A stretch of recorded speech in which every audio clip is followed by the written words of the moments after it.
عليكم ورحمة الله وبركاته.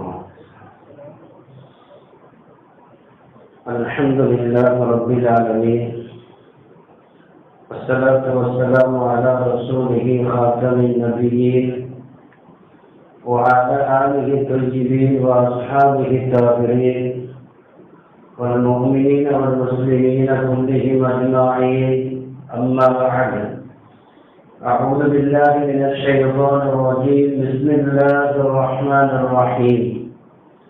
فيه آيات بينات مقام إبراهيم ومن دخله كان آمنا. صدق الله العظيم.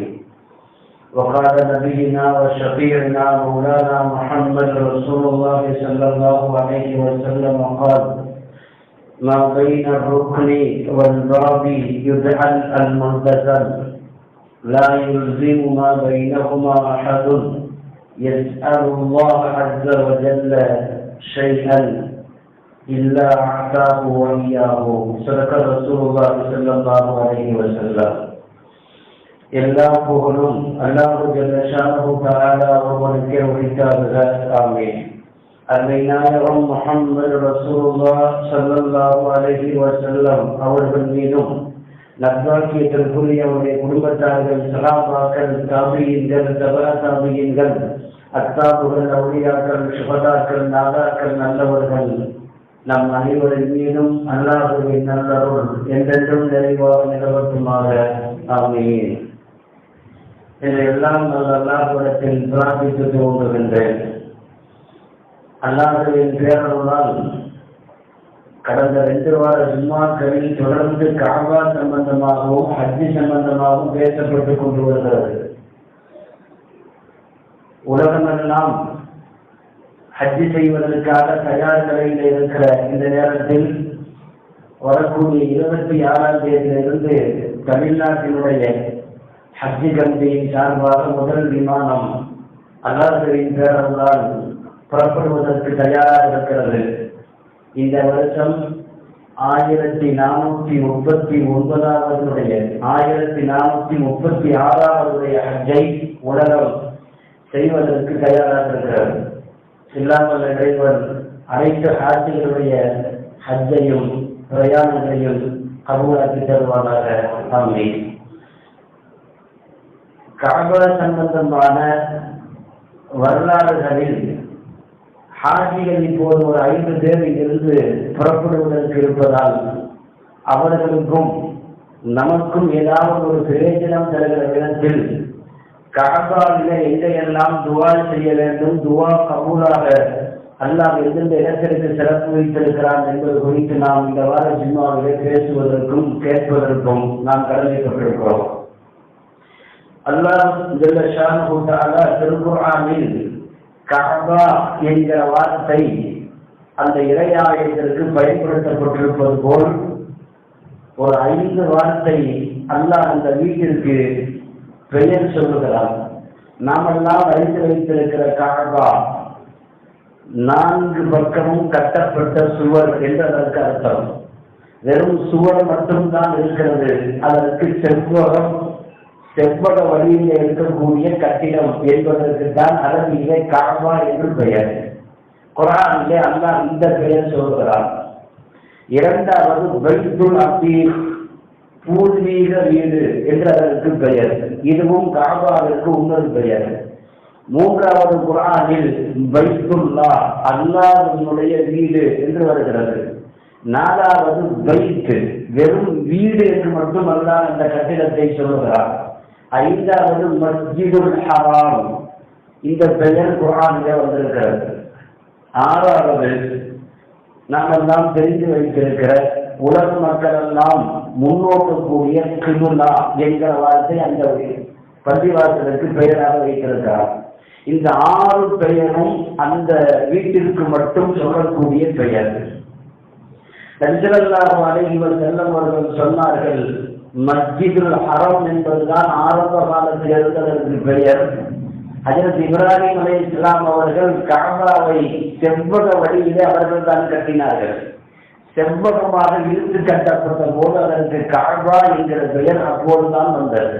இப்ராஹிம் அலைஹிஸ்ஸலாத்து வஸலாம் அவர்களுக்கு முன்பிருந்து மஸ்ஜிதுல் ஹரம் என்று சொல்லப்பட்ட அந்த பள்ளிவாசல் இவர்கள் செவ்வகமாக கஅபாவை கட்டிய போது அதற்கு கஅபா என்கிற பெயர் அப்போதிருந்து வழங்கப்பட்டது. இதுவெல்லாம் அந்த பள்ளிவாசலில் அல்லாஹ் பெயர் சொல்லக்கூடிய குர்ஆனிலே முன்வைக்கக்கூடிய பெயர்கள். திருக்குர்ஆனில் நிறைய வசனங்களில் அல்லாஹ் அந்த பள்ளிவாசல் குறித்து மட்டும் பேசுகிறான். அதில் ஒரு வார்த்தை ஃபீஹி ஆயாத்தும் பையினாத்தும், நீங்கள் சந்திக்கக்கூடிய கஅபாவில் நிறைய அல்லாஹ்வின் அத்தாட்சிகள் இருக்கிறது, நிறைய துஆ கபூலாகக்கூடிய இடம் இருக்கிறது. மக்காம இப்ராஹிம், மக்காம இப்ராஹிம் என்கிற கல்லும் அங்கு இருக்கிறது. வமன் தஹலஹு கான ஆமினா, எவர் ஒருவர் அந்த பள்ளிவாசலுக்குள் நுழைந்து விட்டாலும் அவர் மன நிம்மதி என்கிற நிம்மதியான ஒரு வாழ்வை அவர் பெற்றுக் கொள்வார் என்று திருக்குர்ஆன் அந்த பள்ளிவாசல் குறித்து அல்லாஹ் பேசுகிறார். இந்த ஆயத்தின் வழியாக நாம் பார்க்கிற போது அல்லாஹ்வுடைய இறை ஆலயத்தில் நிறைய அத்தாட்சிகளும் துஆ கபூலாகக்கூடிய இடங்களும் வைத்திருப்பதாக குர்ஆனில் அல்லாஹ் சொல்லுகிறார். அதில் முதல் இடம் நபி ஸல்லல்லாஹு அலைஹி வஸல்லம் அவர்கள் சொன்னார்கள், இஹ்ராம் கட்டி கொண்டு வருகிற ஒரு ஹாஜி அவர் தல்பியாவோடு வந்து கஅபாவை பார்த்தவுடன் தல்பியாவை நிறுத்திவிட வேண்டும். அதற்கு பிறகு தல்பியா சொல்லக்கூடாது. கஅபாவை பார்த்தவுடன் கண் சிமிட்டாமல் கஅபாவை பார்த்து செய்கிற காலமெல்லாம் அந்த துஆ கபூலாகும் என்று சொன்னார்கள் ஸல்லல்லாஹு அலைஹி வஸல்லம். கஅபாவை முதல் தடவை முதல் பயணத்தில் அவர் பார்த்தவுடன் அவர் அந்த இடத்திலேயே நின்று துஆ செய்ய வேண்டும் என்பது மார்க்க அறிஞர்கள் இதில் எழுதி தருகிறார்கள். என்ன துஆ செய்தாலும் கபூலாகும். என்ன துஆ செய்ய வேண்டும் என்பதையும் ஹதீஸுடைய விளக்கத்தில் எழுதி தருகிறார்கள் பெருமக்கள். கண்ட துஆ செய்யாமல் நல்ல துஆவை செய்ய வேண்டும். அந்த துஆ உங்களுக்கு பொருத்தமானதாக இருக்க வேண்டும். என்ன எழுதுகிறார்கள்? யா அல்லாஹ், இங்கே தங்கி இருக்கிற காலமெல்லாம் கஅபாவிலே நாங்கள் துஆ செய்கிற காலமெல்லாம் அந்த நல்ல துஆக்கள் அனைத்தையும் கபூலாக்குவாயாக என்று மொத்தமாக துஆவை கேட்டு வாங்கிக் கொள்வது நல்லது என்று எழுதுகிறார்கள். கஅபாவை பார்த்தவுடன் செய்கிற துஆ கபூலாகும். நமக்கெல்லாம் தெரியும், உலகத்திலேயே 3 பொருளை பார்த்தால் நன்மை. அதிலே ஒன்று குர்ஆன். திருக்குர்ஆனை திறந்து அவர் ஓடவில்லை, எழுத்தை மட்டும் பார்த்து கொண்டே இருக்கிறார். பார்க்கிற காலமெல்லாம் நன்மை பதிவாகிறது. இரண்டாவது, பெற்றெடுத்த தாயை மனம் கோலாமல் வைத்துக் கொண்டு அந்த மகிழ்ச்சியோடு அந்த தாயை சந்திக்கிற போதெல்லாம், அந்த தாயை பார்க்கிற போதெல்லாம் நன்மை என்று சொன்னார்கள் ஸல்லல்லாஹு அலைஹி வஸல்லம். மூன்றாவது, கஅபாவை வெறுமனே பார்த்து கொண்டு உட்கார்வது அமலாகும். வெறுமனே பார்க்கிறார். ஹதீஸில் கஅபாவை வெறுமனே பார்த்து கொண்டிருப்பவருக்கு 20 வகையான ரஹ்மத்துக்கள் செய்யப்படுகிறது என்பது நபி ஸல்லல்லாஹு அலைஹி வஸல்லம் வாக்குறுதியாகும். கஅபாவை பார்ப்பதும் சந்திப்பதும் பார்த்தவுடன் துஆ செய்வதும் ஹாஜிகளுடைய துஆ கபூலாகும் என்பதற்கு முதல் அடையாளம். இரண்டாவது, நபி ஸல்லல்லாஹு அலைஹி வஸல்லம் அவர்கள் சொன்னார்கள், இது குர்ஆனிலேயே வருகிறது, மக்காம இப்ராஹிம் ஃபீஹி ஆயாத்தும் பையினாத்தும் மக்காம இப்ராஹிம். குர்ஆனிலே 2 இடங்களிலே திரும்ப திரும்ப அல்லாஹ் சொல்லுகிறான், இப்ராஹிம் நின்று கஅபாவை கட்டிய காலடி கல், கால் தடம் பதிக்கப்பட்ட கல். இந்த கல்லும் அந்த கல்லுக்கு பக்கத்தில் நீங்கள் செய்கிற துஆவும் அந்த கல் இருக்கிற கிப்லாவை முன்னோக்கி தொடரக்கூடிய தொழுகையும் அது விசேஷமாக கபூலாகும். ஹதீஸுகளில் நபி ஸல்லல்லாஹு அலைஹி வஸல்லம் அவர்கள் சொன்னார்கள், ஹஜ்ரத் இப்ராஹிம் அலைஹிஸ்ஸலாம் கஅபாவை கட்டுவதற்காக வேண்டி அல்லாஹ் தந்த ஒரு கல். நமக்கு தெரியும், கஅபா என்பது 53 அடி உயரம், 14 மீட்டர். 53 அடி உயரத்தில் கஅபத்துல்லா கட்டப்பட்டிருக்கிறது. இங்கே அமர்ந்து கொண்டு இப்ராஹிம் அலைஹிஸ்ஸலாம் கல்லை எடுத்து அடுக்கி கட்டுகிறார்கள். கட்டடம் உயர உயர அந்த கல்லும் சேர்ந்து வளர்ந்தது என்பது வரலாறு. கஅபாவுடைய அடிகள் கொஞ்சம் உயர உயர நமக்கு தெரியும். கட்டிடங்கள் கட்டுகிற போது சாரம் கட்டி கட்டடம் கட்டுவோம். இந்த பக்கமும் அந்த பக்கமும் குச்சிகளை வைத்து இரும்பு ஏணிகள் வைத்து கட்டடம் முழுவதும் சுத்திக்க நாம் சாரம் அடித்து அதில் ஏறிதான் கட்டடங்கள் கட்டுவார்கள்.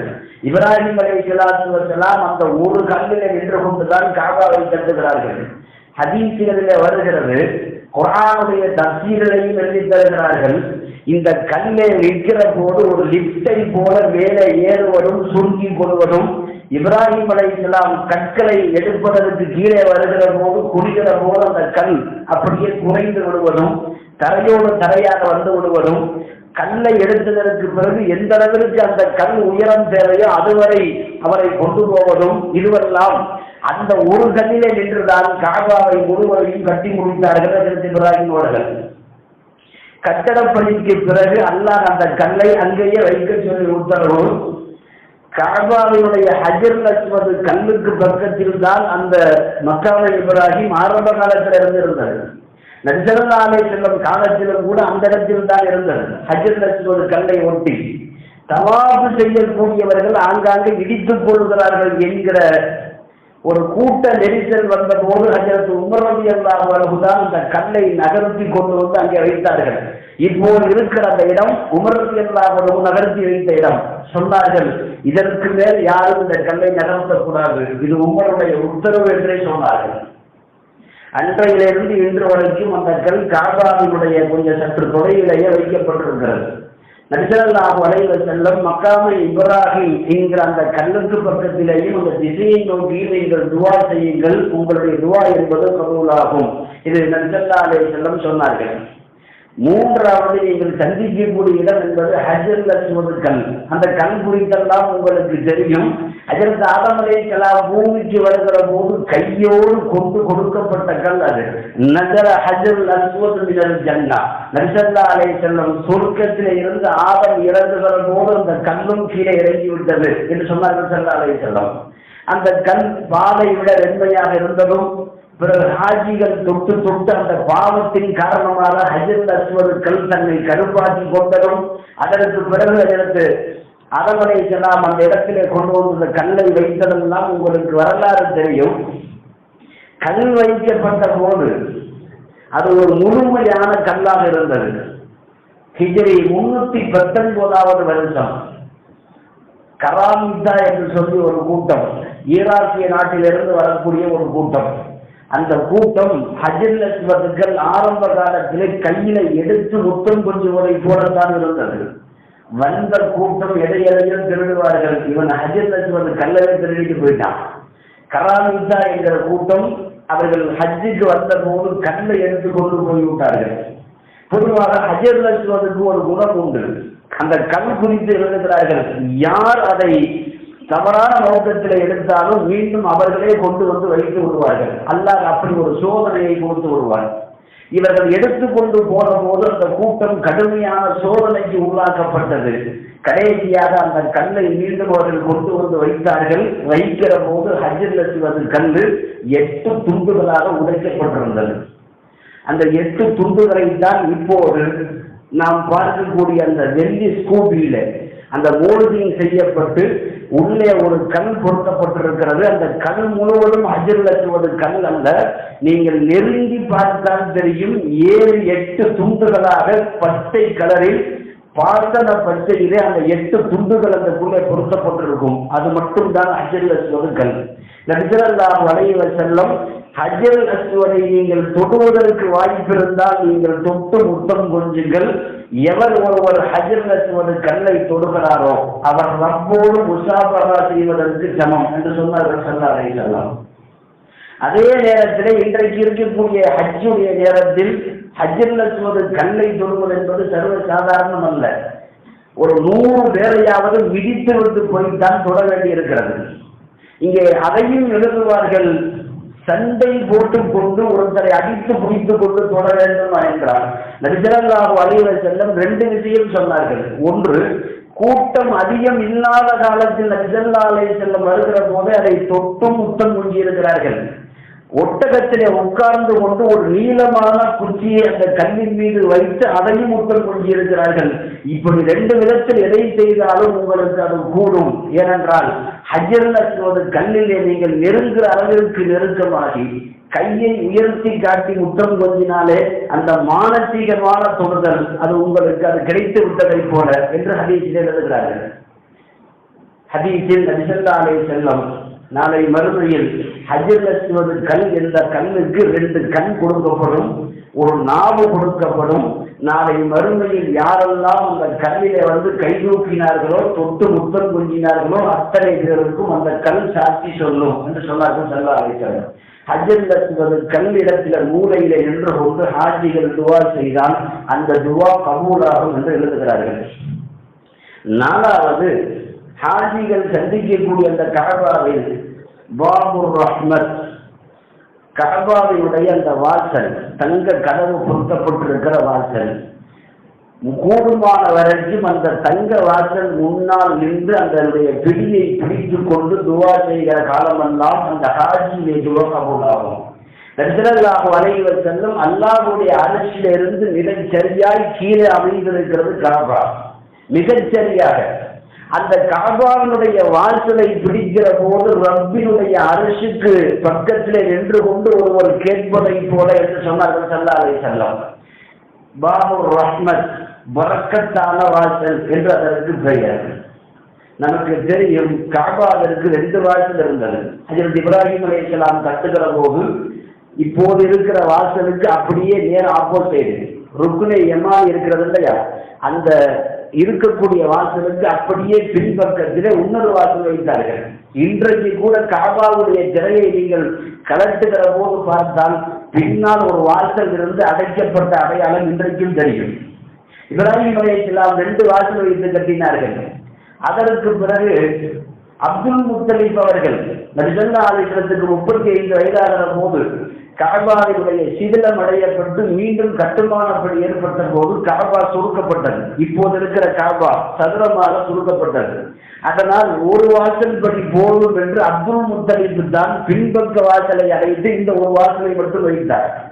அதற்கு பிறகு நபி ஸல்லல்லாஹு அலைஹி வஸல்லம் சொன்னார்கள், நபியாக வந்ததற்கு பிறகு எனக்கு இப்ராஹிம் அலைஹிஸ்ஸலாம் கட்டுகிற கஅபாவை போல செவ்வகமாக 2 வாசல் வைத்து கட்ட வேண்டும் என்பது எனக்கு ஆசை, ஆனாலும் என்ன செய்ய என்று சொன்னார்கள். அதற்கு பிறகு நபி ஸல்லல்லாஹு அலைஹி வஸல்லம் மௌத்தானதற்கு பிறகு அப்பாசிய கலீஃபாக்களில் ஒரு கலீஃபாவாக வந்த ஒரு சஹாபி அப்துல்லா இப்னு ஸுபைர் ரலியல்லாஹு அன்ஹு, அவர் அன்றைக்கு அரசராக இருந்த போது கஅபாவை இடித்து ரசூல் ஸல்லல்லாஹு அலைஹி வஸல்லம் ஆசைப்பட்டதை போல 2 வாசல் வைத்து செவ்வகமாக கட்டினார். அந்த ஆட்சி முடிந்ததற்கு பிறகு ஹஜ்ஜாஜ் இப்னு யூசுப் என்பவர் கொடுங்கோல் ஆட்சியாளர் என்று கூட அரபுகள் சொல்வார்கள். நிறைய பேரை அந்த அரசர் கொண்டிருக்கிறார்.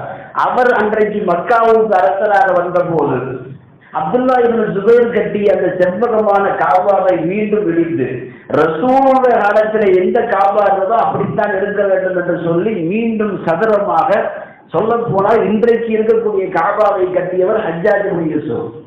இன்றைக்கு இருப்பதை போல அப்படியே கட்டி ஒரு வாசல் மட்டும் வைத்து பின்னால் உள்ள வாசலை அடைத்து விட்டார்.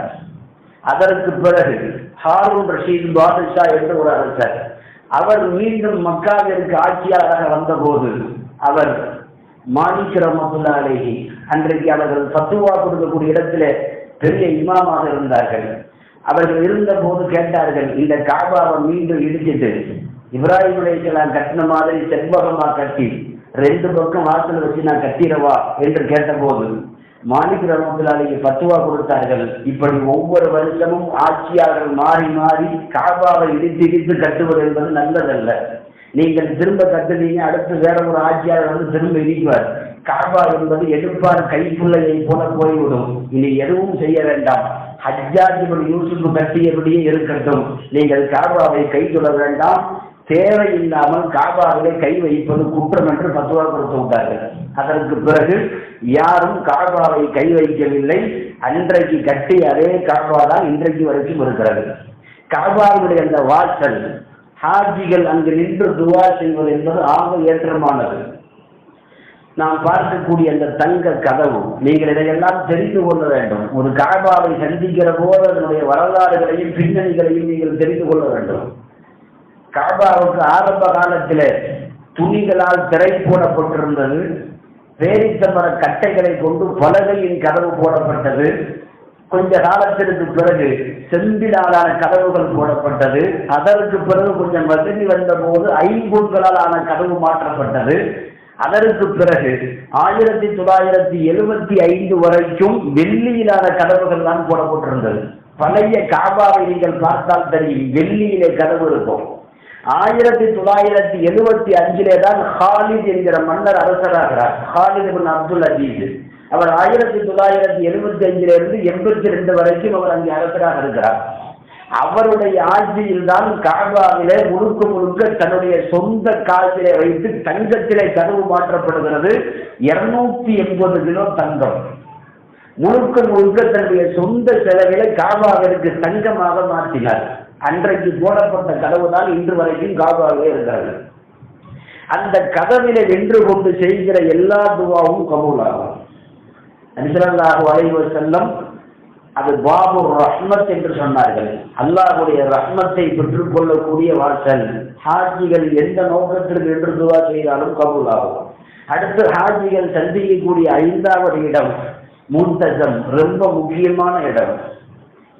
இப்போது சொல்லப்பட்ட காபத்துல்லாஹ்வுடைய வாசல், அதற்கு மூலையில் இருக்கக்கூடிய ஹஜ்ருல் அஸ்வத் கல் மூலை, இந்த ரெண்டுக்கும் இடைப்பட்ட இடம்தான் முல்தஸம் என்று பெயர்.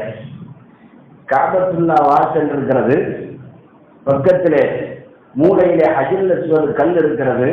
இந்த ரெண்டுக்கும் இடைப்பட்ட கொஞ்சம் கேப், ஒரு 3 முழம் 4 முழம் தான் இருக்கும். ஒரு 3 பேர் மட்டும்தான் அந்த இடத்துல நிற்க முடியும். போலீஸ்காரர்கள் எப்போதுமே அங்கே நின்று கொண்டே இருப்பார்கள். அந்த இடத்துல நின்று துவா செய்தல், அந்த இடத்திற்கு தான் முல்தஸம் என்று பெயர்.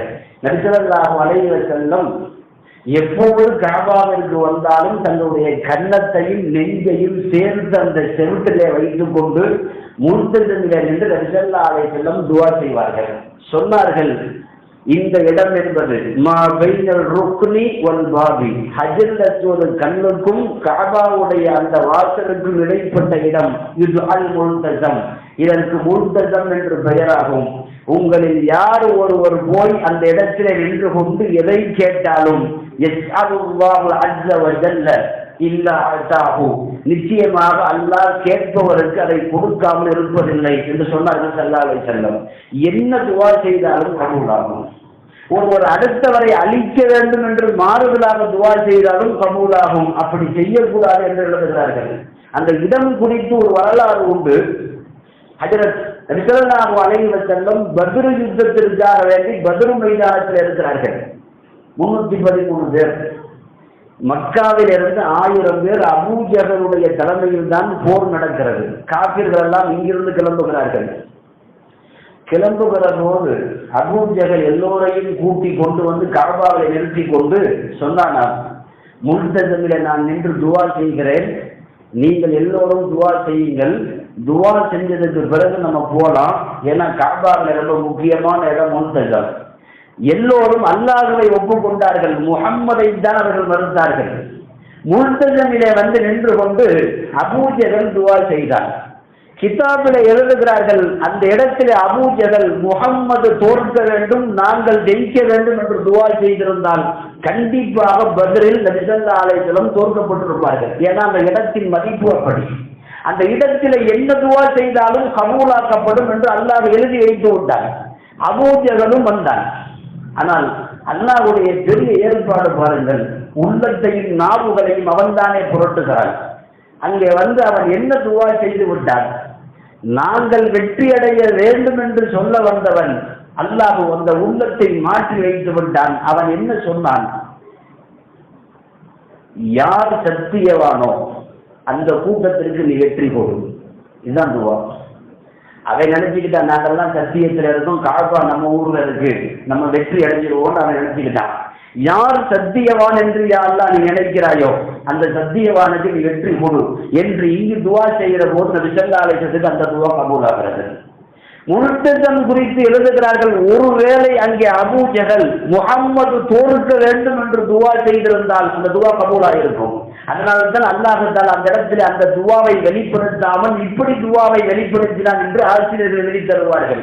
முல்தஸம் ஹாஜிகள் தவிர்க்க முடியாத இடம், கண்டிப்பாக அங்கே துவா செய்ய வேண்டும்.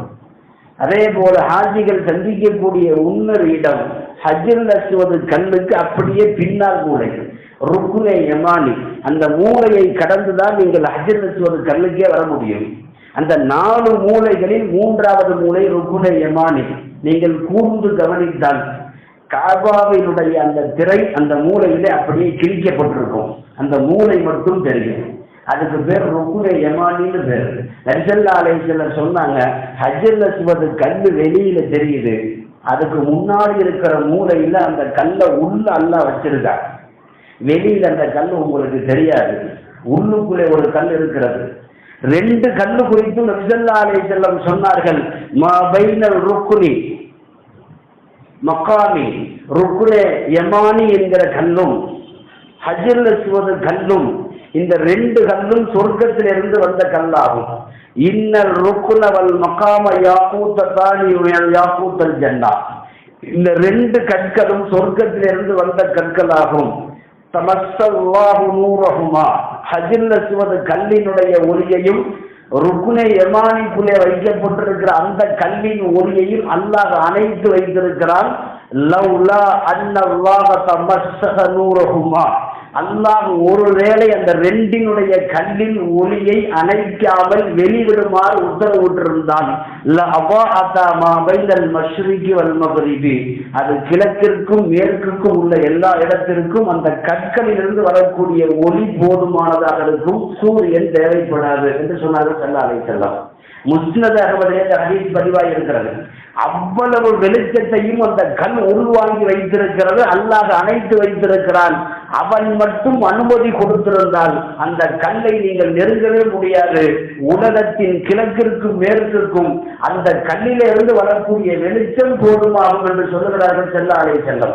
அந்த இடத்திலே ருக்குனே யமானி என்று துஆ செய்தல் நமக்கெல்லாம் தெரியும். காபாவை சுற்றி கொண்டு வருகிற போது அதுவரை நீங்கள் 3வது கலிமா என்ன துவாவும் ஓதி கொண்டு வரலாம். ருக்குனே யமானிக்கு வருகிற போது எந்த துவாவும் ஓடக்கூடாது. ரப்பனா ஆத்தினா ஃபித் துன்யா என்று துவங்க வேண்டும்.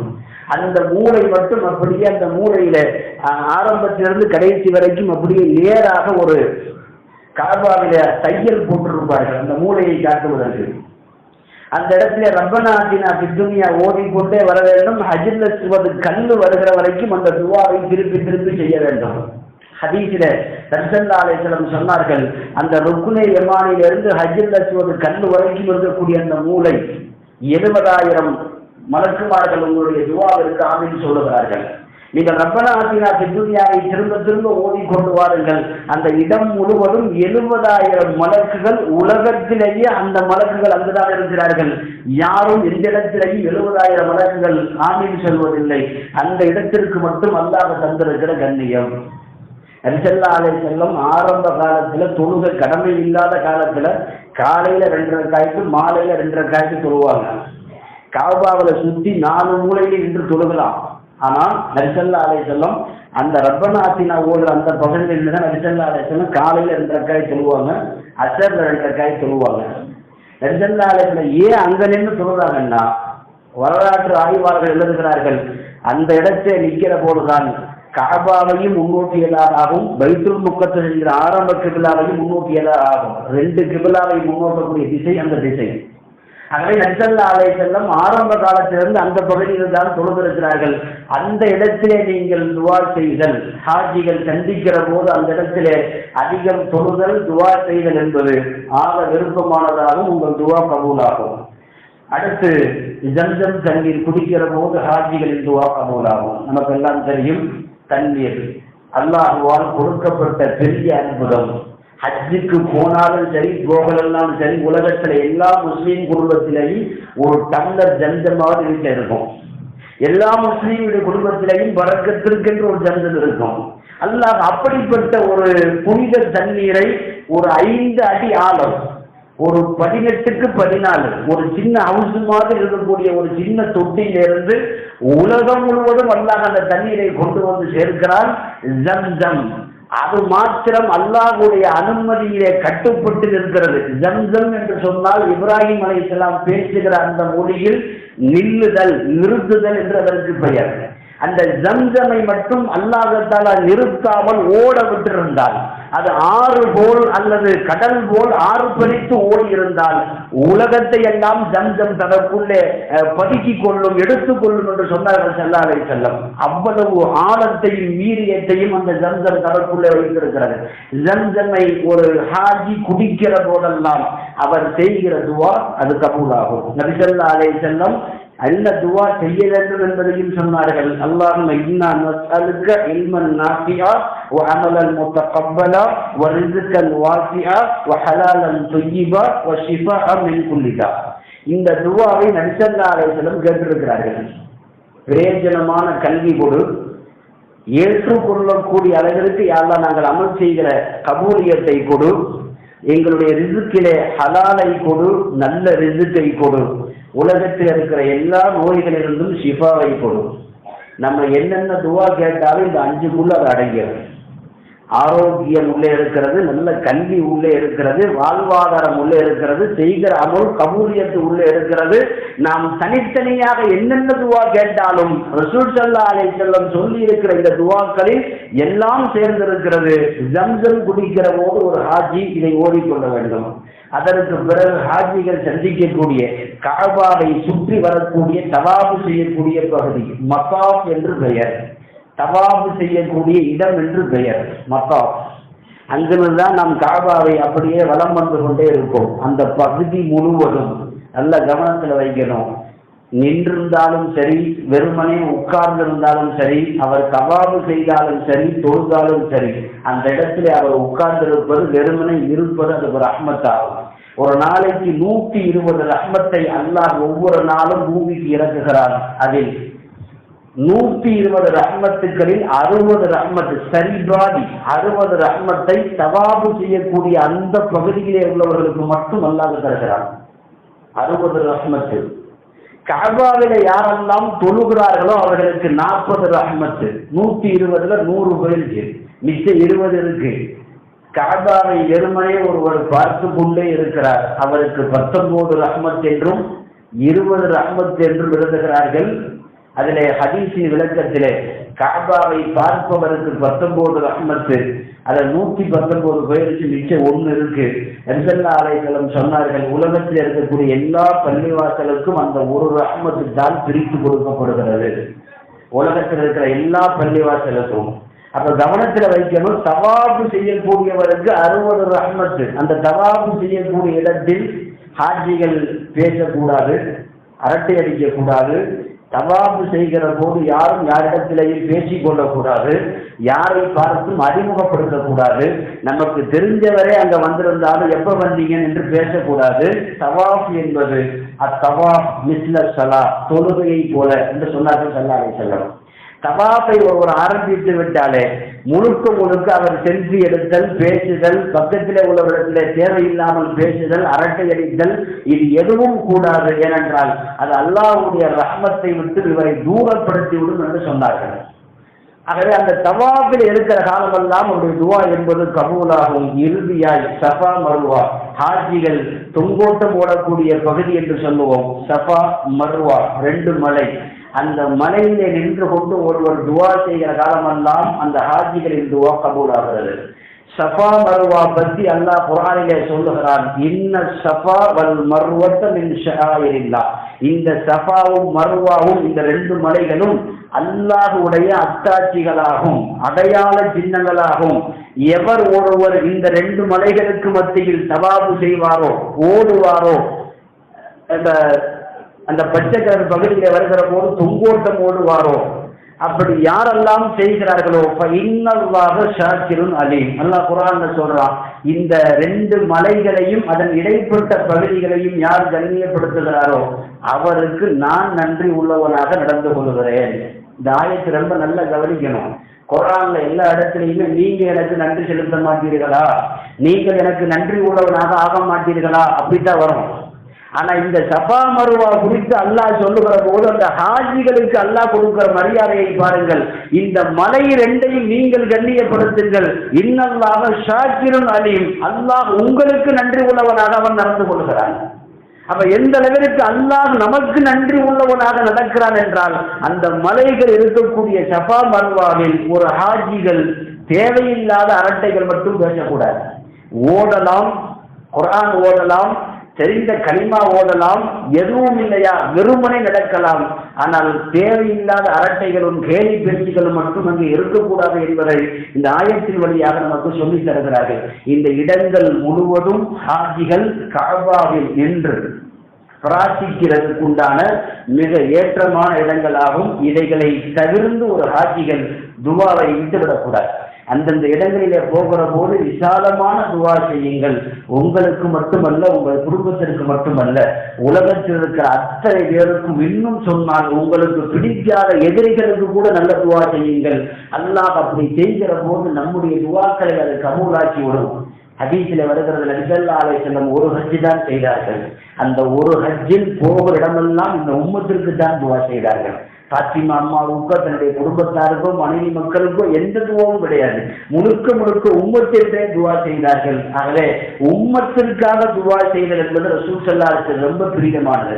நீங்கள் போகிற எல்லா இடங்களிலேயும் உங்கள் மகளாக இருக்கு, உங்களுக்கு துவா செய்ய சொல்லி அனுப்பியவர்களுக்கு யாருக்கெல்லாம் உங்கள் ஞாபகம் இருக்கிறதோ அத்தனை பேருக்கும் நல்ல துவா செய்யுங்கள். குறிப்பாக இந்தியாவினுடைய ஆட்சி மாற்றத்திற்கு ஹாஜிகள் துவா செய்யுங்கள். எல்லாம் வல்ல இறைவன் இந்த போகக்கூடிய இந்த பிரயாணத்தை அல்லாஹ் ஹாஜிகளுக்கு இலகுபடுத்தி தருவானாக. அவரிடமிருந்து ஹஜ்ஜை கபூல் செய்கிற மபூரான நல்ல ஹஜ்ஜை அல்லாஹ் உலகத்திலிருந்து வரக்கூடிய எல்லா ஹாஜிகளுடைய ஹஜ்ஜையும் கபூலாக்கி தருவானாக. வருங்காலங்களில் நமக்கும் ஹஜ்ஜுடைய நசீபை நன்றாக தருவானாக.